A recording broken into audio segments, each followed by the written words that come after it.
Thank you for sharing your answer.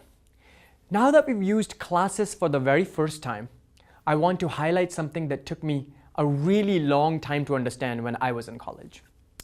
When we wanted to use functions previously, we wrote code like webbrowser.open. But when we wanted to create instances of this class turtle, we wrote code that said turtle.turtle. Now look at both of these statements. They look rather similar. It seems like we're calling a function in both of these cases. But something different is happening behind the scene. When we call webbrowser.open, all we are doing is calling a function. No big deal. But when we call turtle.turtle, the init function defined inside class turtle, that's the function that gets called.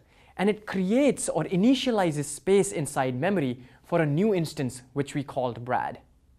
Even though it seems like we called functions in both cases, we called open in the first case and the function init in the second case, not all functions are created equal.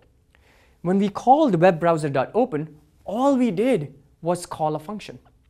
But when we called turtle.turtle, it in turn called the init function, which created or initialized space in memory that did not exist before.